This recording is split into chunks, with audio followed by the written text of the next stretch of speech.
storyboard. I'll sit in the middle. Okay. Mike, nice. Okay, so before we start and open up the Q&A, could I ask you, Richard, in a few words, if you can, say, what led you to make this documentary? Well, I had spent, so I should hold that. Yeah. I spent about 5 or 6 years working in BBC religious programs. Mm-hmm. I'm not a believer in anything. So I'm fascinated by where religions come from. Mm-hmm. And I'm fascinated by how they grow and why they grow. And I'm basically, I sort of believe people are decent, honest, and reasonable. So when a story like this happens, I don't believe in the miracle of resurrection or the miracle of any other miracles. But I want to know, why did they believe it? Okay. What actually happened that persuaded people to believe these things? Mm. Those, I think, are interesting questions, and those are the questions that interested me. And it just seemed, most atheists, like, say, Richard Dawkins and people like that, will just say, oh, it's just lies, it's rubbish, they're just telling lies. Well, it just seemed, well, that's a stupid way of saying it. I mean, it's so, that's not likely to be true either, that these people are just evil liars. So I just thought, let's investigate it. And as I began to investigate it, it began to be clear that you could be mistaken, quite honestly and sincerely mistaken about something like resurrection. It seemed reasonable. So that's where I came. All right, thank you. Turn to Arif Khan. Could you talk a bit more about your website and what led you to make the website? Sure. So the website was created not by me, but by an American member of the Ahmadiyya Muslim Community. So obviously, or maybe for those not familiar, the Ahmadiyya Muslim Community is a particular Islamic group that has some distinctive beliefs. And one of those is definitely focused on the topic of the talk today, and what we've explored here about the idea of, actually I'd start it off with the idea at what happened at the crucifixion as well.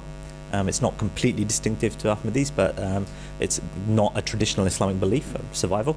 And then also the idea of what happened next and an eventual passing away in the actual tomb again is something quite distinctive, and it being in India as well is distinctive. So founder of the Ahmadiyya community wrote a book with the title Jesus in India.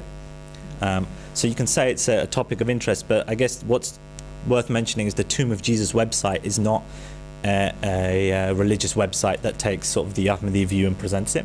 It takes writings from scholars, experts across all religions. Even if you see in this documentary, for instance, you've got people from many different faiths, and then also on the website there's Christians, there's Sikhs, Hindus, Buddhists, who have all contributed, non-Ahmadi Muslims, other Muslims, Shias, Sunnis, who have all talked about, Sufis, who have kind of commented on on the same lines as well, people from different parts of the world. So I guess the idea of the site is to try and present it in a non-religious way, but to try and, or in an objective way, in a non-polemic way, but to try and collate the different evidence that is out there and present it in a single kind of coherent source. All right, cool. Thank you. I just now would like to open it up for the audience to ask any questions. Anyone has any questions? No, go. Go, Jennifer. The longest time it took getting the BBC to agree to be involved in it. They were quite nervous about it. In fact, the person who did commission it was a guy called Richard Klein at BBC 4, who's a Catholic. And then the Americans obviously also were very dubious about it, particularly at the end. I had to write a separate line of commentary at the end. That bit about, this would be the end of Christianity as we know it, had to be a bit softened for the American audience. I can't remember what the line was, but anyway, we softened it. It wasn't too long to make. I mean, all the interviews were done at one particular point. None of the things that any of the interviewees say is that extraordinary. That's what most modern theologians think. What's extraordinary is to put it together and show it to a big audience, because normally theologians say those things to theology students, and mostly we don't go and listen in on theology lectures. So the fact that most intelligent Christians don't actually believe in the resurrection is a bit of a surprise to a general audience. It's not a surprise to theologians or to theology students. So it wasn't that difficult to do. Getting into Kashmir was a bit tricky. And it's got a lot trickier since, hasn't it? Yes, yeah. Especially to get anywhere near the tomb is very tricky now. And they discourage you going anywhere near it, don't they? And they certainly discourage the idea that Jesus is in there. So I missed out on this opportunity to get this from you last time, but can you tell us, if I'm allowed to ask a question, how you got the footage in Kashmir? Well, we weren't entirely honest about what it is we were going to Kashmir to shoot. I wasn't there. I mean, to be honest, I was the producer and I was the writer, but I had a director called Peter, who's a lovely guy, who's very good at filming things, and he filmed all sorts of things. And I think he did he made it clear he wanted to film about Yusuf, but he wasn't really clear about the whole Jesus story. But so we were sort of a bit general about what we said we were doing, that's all. Yeah, you'd need to have Peter here to be really precise on that one. Cool. Anyone else have any questions? Oh, James, go for it. I'd like to find out about your personal life experience, say like your health, like the teenage years, like how they were. Why are you trying to find the root of my non-belief? Are you? Not necessarily, but I just thought I'd ask. I've had a perfectly ordinary upbringing. I mean, for the sort of English middle class upbringing, you know. Nothing. I mean, I went to boarding school. I suppose that's one thing. So I was therefore subjected to going to chapel every day. That was enough to turn anybody into an atheist, I would have thought. But apart from that, nothing particular forced me to become. I became a non-believer before I even went to. I mean, around about the age of 10 or 11 or 12, I thought, this is rubbish. Doesn't make sense. What I concluded was it's very, very, very unlikely to be true. And I stayed with that, and I never received any evidence to suggest to me that it was anything but extraordinarily unlikely that there was a supernatural dimension to the universe. There didn't seem to be any evidence to suppose there was. And even if there was, the idea that it was a supernatural dimension of the universe that was in any way benevolent seemed to me to be obviously nonsense, because the world wasn't like that. So, you know, it never occurred to me that. It never worried me either, in a way. You know, it's a bit like those, I don't know whether you've seen those buses which say, some people are gay, get over it. You know? Well, I think, there isn't a God. Get over it. It doesn't matter. You know, it really doesn't matter. If there isn't a God, it really doesn't matter. You know what I mean? It's not a problem if there isn't. But that's not relevant to this, in a way. It really isn't. It doesn't matter whether you believe in God or not. Whatever you believe in, even if you're devout, I think you're under an obligation to say what actually happened. Because the people who wrote about this wrote it thousands of years ago and were much less well informed than we are. So it'll always be interesting to think, what happened in that cave? What happened on that mountain? Did that actually happen, or was that just what people thought happened? And that makes your faith more interesting, or your lack of faith more interesting, depending on whether you've got faith or not faith. But it's still interesting to do that, it seems to me, regardless of your beliefs. Cool, thank you. Thanks for that. Anyone else like that, Steely? Go for it. I wasn't too clear about what the Gospels were trying to say about the second coming. It seemed a bit quick, didn't it? I apologise for that. There is no ascension in the original Gospels. That was a big I mean, I didn't know that. It was only when I started investigating that I discovered that it's not there. It's in the bits that were added in hundreds of years later. So that seemed to me to be interesting. If you take out the ascension and then you reread the Gospels, what you get is Jesus saying, I'm going away, but I'm coming back. And even Paul says in his epistles later, when people write to him, you know, from the Ephesians and whatever, say, when's Jesus coming back? And he says, in your lifetime, don't worry about it. Soon. Soon, soon, soon. It'll happen soon. There's no suggestion at all in any of the Gospels or in the Acts of the Apostles that Jesus is coming back on clouds of glory and none of that's there. That's all brought in later. He's gone away, he'll come back. Now, he didn't come back in their lifetime.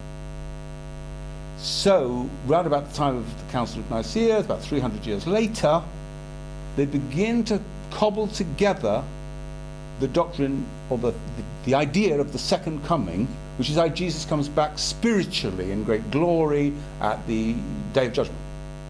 But that's much later. None of that's in the Gospels. So that's the difference between what's in the Gospels and what's been written subsequently, because what was written in the Gospels didn't actually happen. So that's... So in the Gospels, it was written that he'd come back. Yes. No, it says that he says, I'm coming back. I don't have them in front of me right now. But he says, I'm coming back. Don't worry, I'm coming back.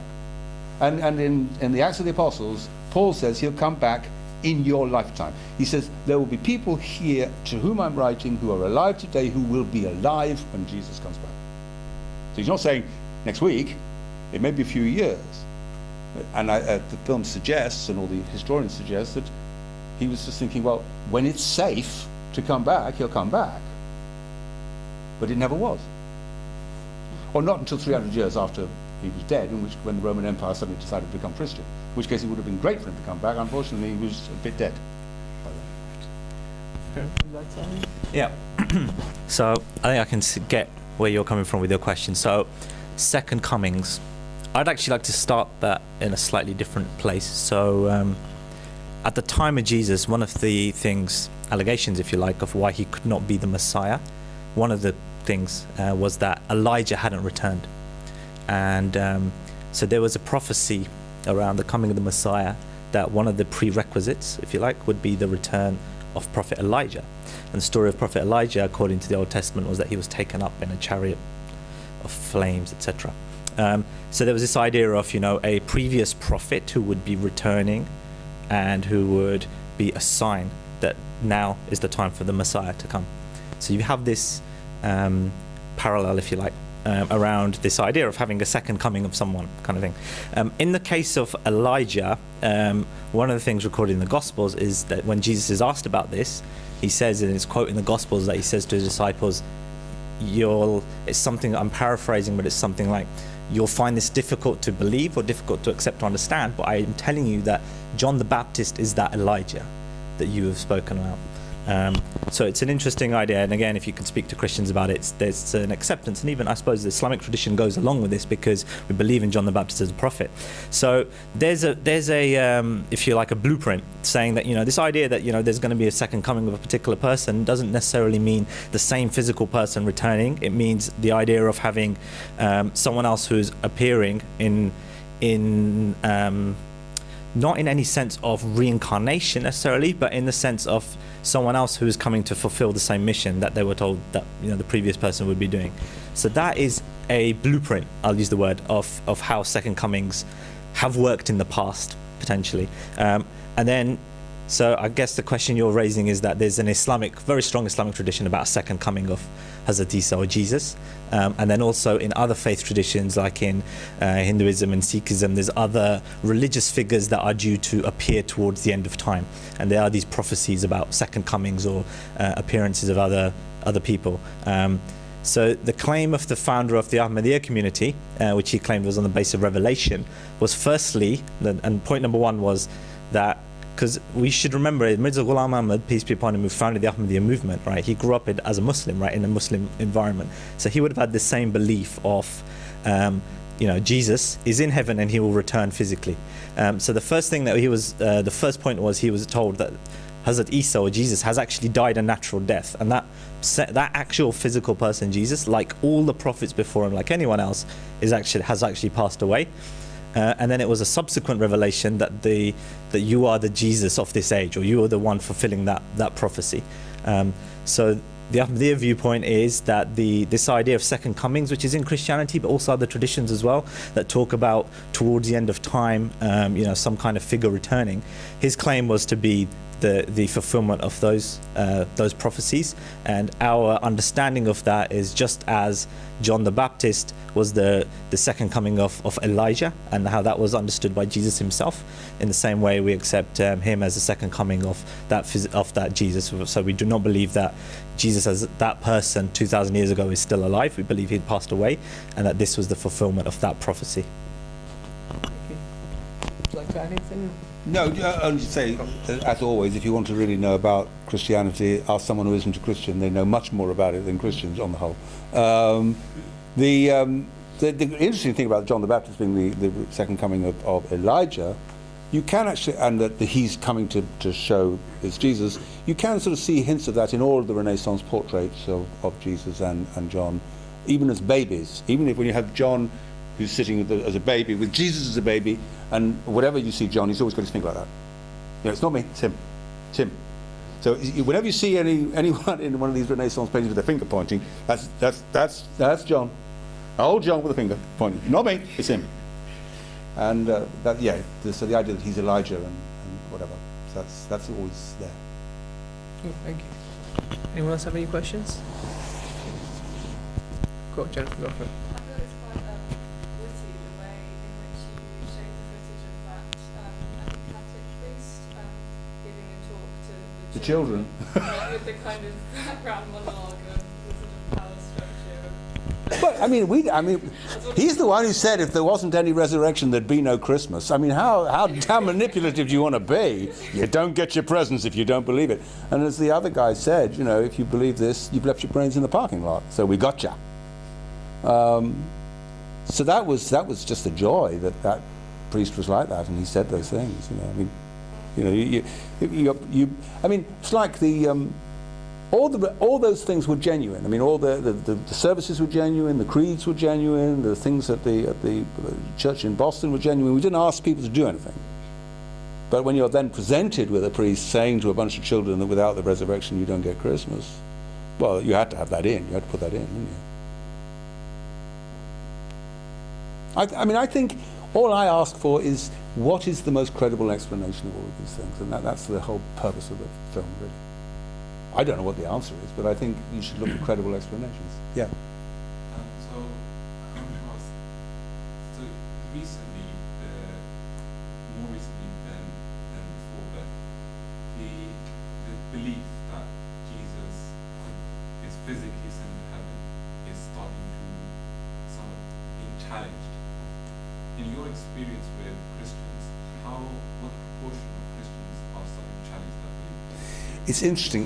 When I discovered it, just from looking at the notes in one of the Bibles that I had, that all of the references to the ascension were addenda. I rang a biblical scholar I knew, and I said, "Is it true that the ascension is not in the Gospels?" And he went, no, of course it's in the Gospels. I said, but not in the original Gospel. He said, yes, of course it is. I said, well, it's not in Matthew or John, is it? And he went, no, it's not in those. I said, in the one line in Luke, he went to heaven, that was added in, wasn't it? He went, yes, that was added in, yes. And I said, and the bit in Mark is in the last verses, which were added later. He went, yes. So I said, it wasn't in the original Gospels then, was it? And he went, no, it wasn't. And he really hadn't, he'd never really thought he'd never thought that through. And I think that's why I say you need to just look at the stuff and just look at it and say, not with any kind of idea of faith, what's there, what isn't there? And when you find that something just isn't there, you think, well, that's odd. It's an odd one. So I hope it's being questioned, because I think it's interesting. I think it's an interesting question, and it's also a very, very silly idea. There's a wonderful. If you go to where's the place they go for the carols before Christmas at Cambridge? Is it King's College Chapel? Do go to King's College Chapel, Cambridge, because it's got the entire story of Jesus in the stained glass windows, all around one side and all the way down the other side. And you get right to the last one, and you have to actually nip around to have a look. You get to the Ascension, and it's all the disciples looking up like that. And you know, that's a weird one. And right at the top, it's like Monty Python. There are some clouds and 2 feet sticking down out of the clouds. Those are Jesus' feet, just before he disappears. It's a very, that's why you don't normally see it, but it's worth a look. It's a wonderfully comic view. Thank you. Would you like to add anything? Would anyone else have anything to add, to ask? No? All right. sorry. Ramon, you're gonna go for it. So, if Jesus didn't ascend to heaven because it's in the Gospels, what do you think actually happened? Because there's the view that he went to the south of France, and there's the view that he went to Kashmir. And in the regards to Kashmir, Jesus is there. There are other sheep of Israel who are together, and they have to hear my message, so that there's one flock and one shepherd. He also says a prophet is not accepted in his hometown, in his home nation. He doesn't say home nation, he says hometown, and it's because when he's in Nazareth, they are pretty beastly to him. It doesn't matter what I think anyway, but I think that the most likely explanation is that he died not long afterwards. You know, that's probably the most likely, because it'd be a very serious set of wounds he'd probably have. He might well have died soon afterwards. Of the alternate explanations of him not dying fairly soon afterwards, I think the India story is 100 times more likely than the French story, which I think is daft. So I think it does make sense. And I do think that the parallels with Buddhism are interesting. And I think the missing years of Jesus are interesting, because after all, you could have invented those if you wanted to. I mean, if this was an invented story, you'd invent something. They didn't. So they didn't know what had happened then. So that's interesting. So I think the India story is perfectly plausible. And most of the people that I spoke to, with the exception of the Dean of Westminster, thought the India story was a perfectly plausible story. They may not have believed it, but it's perfectly plausible. It could easily have happened. And that's all I'm suggesting. Had they all heard about it then? Were they familiar with it? I think most educated Christians are now familiar with it. The problem is that some of the people who've written about it, there's the German guy, Holger, who is a bit wacky. And it's easy for sort of the university educated Christians to dismiss him as a bit of a kind of wild card. But I think most of them know it. They know the story. But it's amazing how many don't know things like the ascension isn't in the Gospels, or the contradictions in the resurrection story. That's the things that really triggered it for me. I knew about Holger because we'd done work with him on the Turin Shroud, which he's also got some really interesting ideas. So I knew him from that. But that wasn't what he didn't convince me. It was the anomalies that convinced me there was a story worth telling. Just a little bit, yeah. So I guess, and also trying to add some Islamic commentary as well onto this, so that that's fine. So I guess the Orthodox Islamic view is very much, or predominant Orthodox view is that Jesus wasn't placed on the cross at all. Someone was put in his place, and that Jesus was saved from the whole ordeal. And the main basis of this is around a specific verse in the Quran when it's talking about different things the Jews have claimed. And one is, they claim that they put Jesus to death. However, they did not, nor did they crucify him, but it was made to appear this way. Now, again, it's a real fascinating topic, but the verse, if you dig into the verse and you look at the Arabic terms used, for instance, after it says it was made to appear this way, that the Arabic word there, shubi alayhim, is this how it was made to look or resemble? That actually can be interpreted. You can look at two ways. You can look at it in two very distinct ways. One is you can take the viewpoint, currently the Orthodox view is that it wasn't Jesus who was on the cross. And I've mentioned this before in other talks on the same topic. I've seen Quranic translations that have that in brackets. Someone else was put on the cross, close bracket. But it doesn't say that in the Quran. It just says that he was not killed, nor was he crucified. And the word used for crucifixion, again, you can get quite technical, but it's more, nor, if you want to translate it fully accurately, it was nor was he killed via crucifixion. And you can make a parallel with drowning, and if you're saying someone actually drowned, it means they were drowned until they died, rather than they were drowned and then they were saved. So there's two viewpoints. One viewpoint, which is prevalent, is that, the Quran says he wasn't crucified. Someone else was made to appear like him. And then the next verse says that he was, on the contrary, Allah raised him to himself. And again, it's very easy to think of the idea of some sort of an ascension. But again, the word Rafa is about exalting in a spiritual sense. And Rafa alayhim means he raised him to himself. So again, it's sort of an ancient view is that the heavens are in the earth. But where is Allah? In other verses he says, I'm closer to you than your jugular vein. God is everywhere. So if he's raising him to himself, why would that be a sort of on a cloud, etc.? So there's two views. One view is that, you know, the verses are pointing towards someone else put in his place, etc. But again, there's no explicit reference for that or justification for that. And another interpretation that I would argue is exactly in line with what's said there is that he was made to appear dead, but he was not actually dead. So he was on the cross, he looked like he had died, exactly the thesis you've seen explained here, but he actually survived the crucifixion. And what's even more interesting is you almost actually said almost the exact next line, right, which is something along the lines of that those who differ, people who debate this, they are following conjecture. So it says they don't have any firm evidence. Those who disagree here, there's conjecture, right? Which is what we've talked about as well, that we don't really know what really happened there. One thing that people often forget is that the Gospels say that at the time of the actual crucifixion, Jesus' disciples fled. Like, none of the disciples were there at the cross at that time. It talks about Mary Magdalene maybe being there, but they fled from the scene. So what really took place? I would argue, and there are actually other Muslim scholars, for instance, there's one who's got no affiliation with the Ahmadiyya community, Shabir Ali, who's known for his debates with J. Smith, and Shabir Ali has recently taken the same viewpoint, that he believes this Quranic verse supports the idea of a survival, and you know, he says what ultimately became of Jesus, I don't know, but I agree that the Quran does not say that someone else was put in his place. And then again, if you start to take that view, then other things make sense, because the Islamic view and Christian view has been debated for 1400 years. One thing you'll always hear is the Muslim will say that, you know, Jesus wasn't even put on the cross, it wasn't there. And the Christian will say, well, we saw him after the crucifixion. That's what made Christianity spread. He had to have appeared after the crucifixion.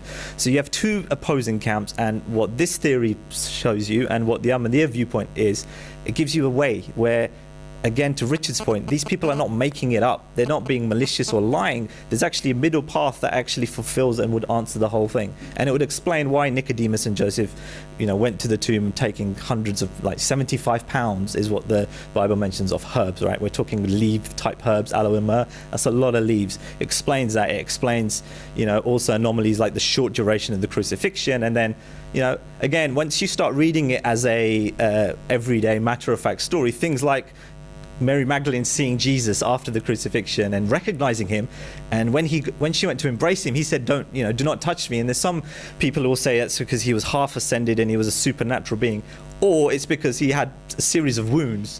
One of the first things he asked for when he meets the disciples, do you have anything to eat, right? So I think part is to show he's not a ghost, but partly it's because he's hungry, okay? So there's certain things where when you read the narrative, again, from a more rational, logical perspective, it rings true as something very real. And again, if you look at the post-crucifixion stories in the Gospels, which Orthodox Muslims would say, again, are fabrications, but you know, I would say are authentic accounts. They talk about he always meets his disciples in secret, and you know, he basically, if you read it, he's not someone who's openly announcing it in front of huge crowds that, look, here I am. He's meeting them in secret, and it's often he'll meet them in one place and he'll say, I'll meet you again somewhere else. And you can, if you plot on a map, I remember doing this once, he was moving. If you look at the direction in which he's moving, there is an actual movement of where the sightings are, and they're in a direction outside the Roman Empire, as we saw. He's definitely on the move here. So it would be consistent with someone who is almost of a refugee type figure, trying to keep a low profile, but still meeting his disciples, and it just gives you a more consistent, real narrative. Yeah, I just want to add to that. I mean, it's something that you've already said, but I just want to just repeat it in a way. You have a choice between competing stories which suggest that the people on the other side are liars and cheats and are seeking to deceive you. Or you have exactly the same events explained in a way that there's no deception, no lying, no cheating, just different interpretations by people who didn't understand what was going on. Which of those two is most likely to be true? The second one is most likely to be true. Leaving aside, the second one is most likely not to cause problems, but it's also most likely to be true. And what really confused me when I was talking to the theologians who did not believe in the literal truth of the resurrection was, what did they think the disciples were writing if they didn't believe what we believe?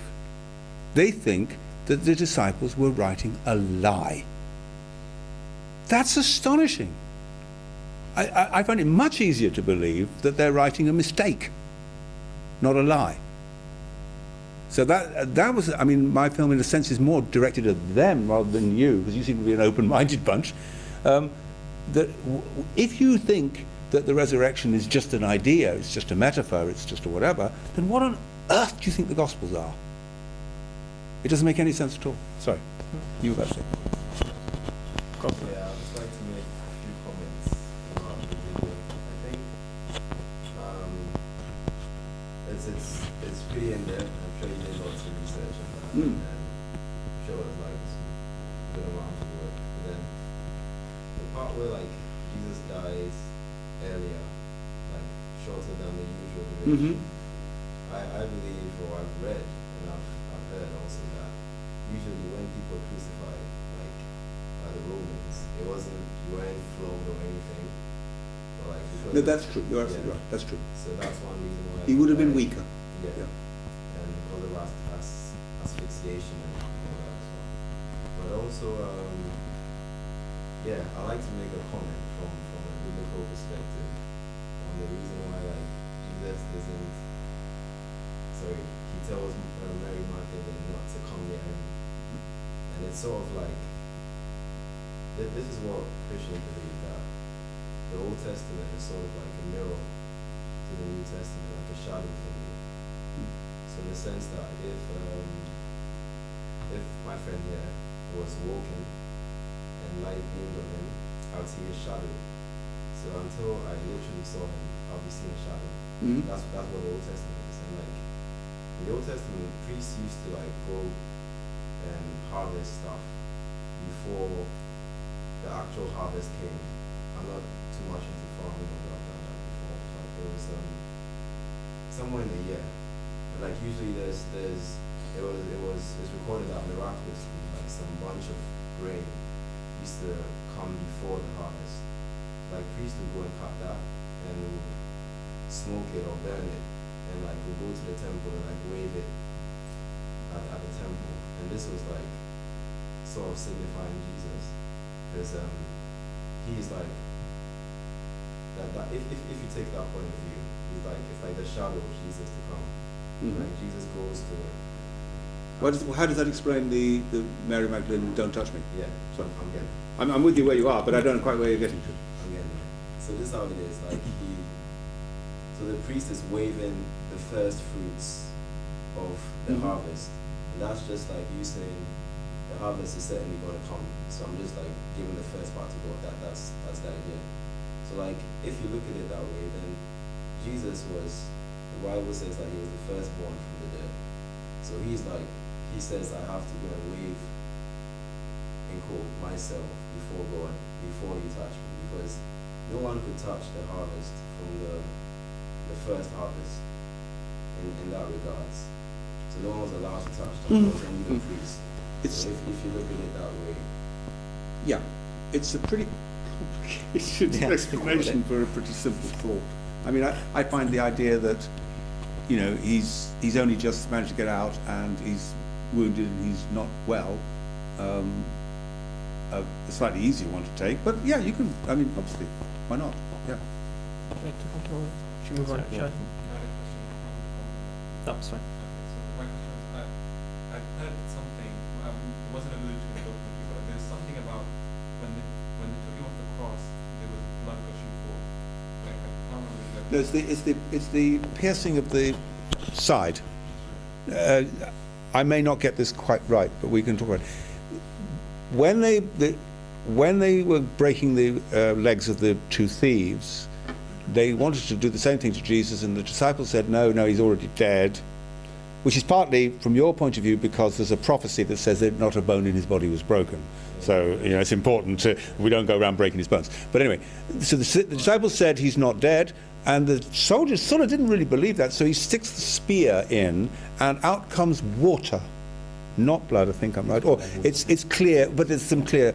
And but it only sort of dribbles out, it doesn't come pumping out, because which it would sort of do if he were alive. So the assumption was that whatever he saw, and I'm not abundantly clear, and you may be able to help me, did suggest that he was already dead.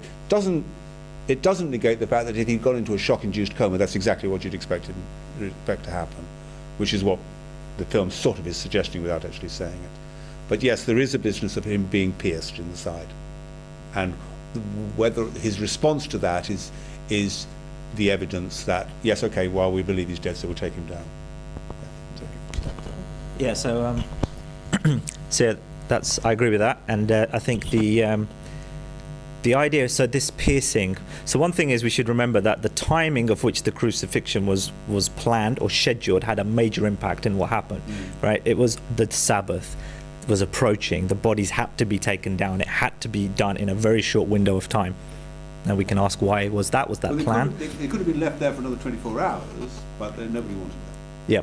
Exactly, and normally they would have been left there for many days. And I think one of my favourite bits is that you have that quote from Josephus, where he gives the example. Because normally, as soon as you hear the word crucifixion, obviously it's the way we've been brought up. Crucifixion for us equals death. We never would imagine the idea of someone surviving. But there you had an example from Josephus, so nothing to do with the Jesus story, but the same time and the same era and the same area, roughly.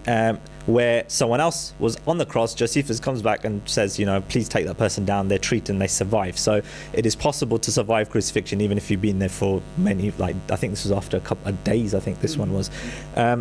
So then the timing of this crucifixion is specific, and then the other legs of the other two on either side of Jesus are broken to hasten their death. They come to Jesus, they say, okay, he's already dead. And then you have this spear. Now, I guess when I was at school and growing up, the idea of the spear was basically, let's finish him off, right? That was how it was portrayed to me. It was always like, that spear was to kill him. Whereas what I've read and studied and heard more of is that it was more of a test to see whether he would respond to it or not. So it's more like I know it sounds silly, but more like a prick. I know it was more than a prick because it was with a spear, but it was a sort of a reaction type thing. So obvious, again, sounds obvious, but if they wanted to, for instance, kill him or pierce him through the heart, it would be done from the front. But the accounts we have is that it was done in the side to suggest it was a case of, is he alive or dead? And the fact that he didn't respond, it showed that as far as they were concerned, he's not responding, he's dead. The fact that, and again, this is the Gospel of John, was there an eyewitness, etc. Without getting into that, the Gospel of John does talk about blood and water coming out. What's interesting is I've heard different people argue that either way. I've heard those who say this proves he was still alive because there was an active heart, etc. And for there to be blood and water, or there must have been a heart, he must have been alive. Dead bodies don't bleed. But then I've also heard the argument that, well, if he'd been dead for many hours, there would be a separation of the blood, etc. And, this proved he was dead. So I'll leave that one for you to go and look at. But there are certainly those, and I think this is the base of the question, that blood and water and the fact that it kind of the way it came out suggests that there was an active pumping of the heart. And for instance, if you had a dead body that had been dead for a long period of time, then you wouldn't expect there to be the same pressure. I think it's worth also adding there, it was true around about the time we were doing the programme, but it's still true, and not a year passes, even with the most up-to-date science and medicine that we have today, that not a year passes without there being a story of someone coming back to life in a morgue, who's been declared dead by sophisticated doctors who tested them. There's no heartbeat, there's and then they wake up in the morgue and say, what am I doing here? It happens all the time. So the idea that it would have happened 2,000 years ago is just, why not? They were a good deal less qualified to decide whether somebody was dead 2,000 years ago than they are today, and they still make this mistake. Are there any more questions? Go for it.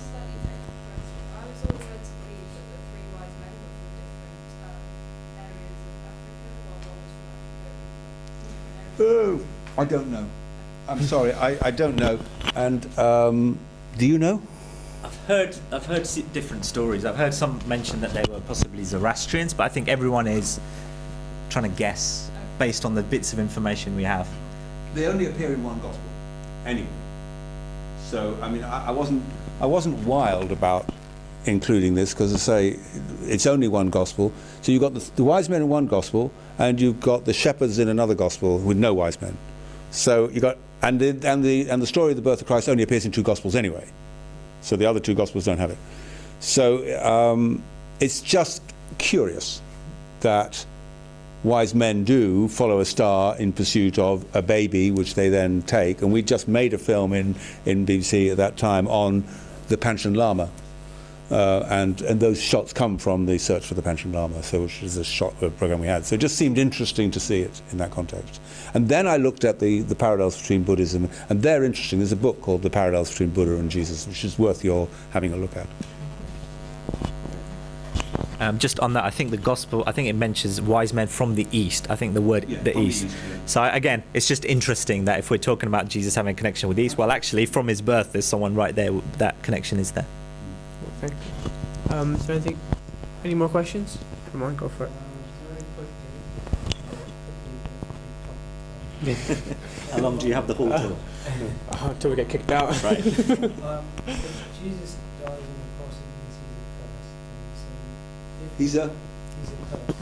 accursed, yes. So if he didn't die, I mean, how, if he actually didn't die, he's not still alive, it means he wasn't a curse. So what's the implication of salvation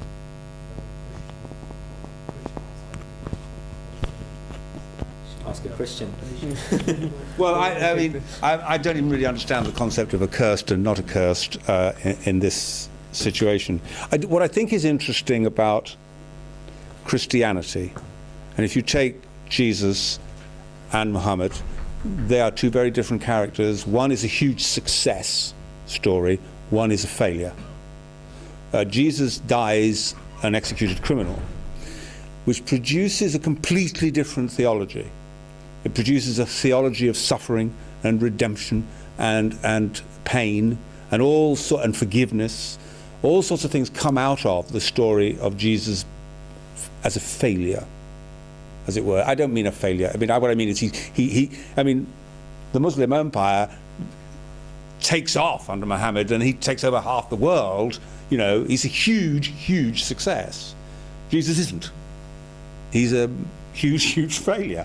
He dies on the cross saying, "Father, Father, you know, why hast thou forsaken me?" Those are his last words. You know, those are not the last words of a big success story. But it does produce a very different theology. Now, where I don't think the cursed, not cursed, I don't know the concept of he dies on the cross, he's cursed. Is that your concept, or is that a Christian concept? I don't think it's a Christian concept, is it? Yeah. Well, you're right, but then you know much more about it than me. So yeah, it's the Christian concept of salvation, etc. So correct me if I'm wrong, but it's the idea that he took on the curse, that accursed death, atoned for the original sin that was passed down for generations, and through that, it's that whole, it's those whole ideas, and it's interesting because that's one thing. I mean, this story, and again, it's not. This isn't why we believe it, but if you would believe this, it would be that, well, actually, he didn't die, for a start. So the plots against him were failed. Secondly, he survived and then carried on a successful ministry, preaching to hundreds of others across thousands of miles. So it kind of retells the story of Jesus as more of a success, which is another interesting aspect. It is the end of Christianity as we know it. It's a different form of Christianity, which I think is just as interesting. Yep. Because he's more successful under this version than he was, but not so successful in terms of, I mean, the Christian religion that's founded on the basis of his crucifixion and resurrection, of course, is a great success, obviously. But what interests me about that, and I'd love to get into that in greater detail, is the effect it has upon the theology and philosophy of the great religions. If you take Christianity, Islam, Judaism, and Buddhism, and maybe Hinduism, and then look at how the life stories of the people involved affect the theology that those religions represent. That's sort of interesting. I haven't done the work, but it might be interesting to do. Probably the next documentary. Yeah, maybe another documentary, yeah. Could you bring out again the theology? I wasn't too sure. Sorry, the way in which there are all these different religions, all have different founders of one kind or another, right? And actually, I'm not sure about Sikhs and Hindus, how that's... Well, Sikhs have a founder. How's the Hinduism? Sort of whatever. Yeah. So they all have different founders. And all those founders have different biographies. They all did different things and came to different conclusions, just generally how they lived and how they died. and how their biographies inform the theology of those religions. All the stuff about, sacrifice. Sacrifice is huge in Christianity. Well, of course it's huge in Christianity. God sacrifices his only begotten Son. It has to be huge because Jesus dies, or goes through the process that you and I would call death, and then comes out the other side. So sacrifice, redemption, all those kinds of ideas within the Christian religion come from the biography of Jesus. Now, Islam has its own theology, which will come partly from the biography of the Prophet. So how each of these religions respond to the biographies of their founders is, I think, an interesting subject. But as I say, I don't know enough about it. That's all. Is that all right? I think Islam is Islam has like Sunnah, the practices and teachings, as well as the other books. Of course, no. I mean, there are lots of differences between the faiths. All I'm saying is, it's just interesting to look at them in terms of the biographies of their founders, and restricting it to that, and just seeing how much you get from that. That's all.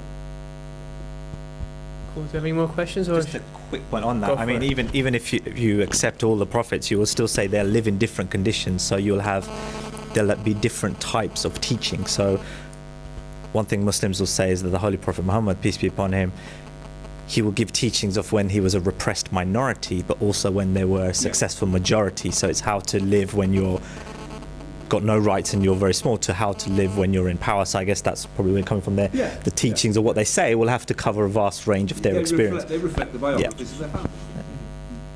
Cool, thank you.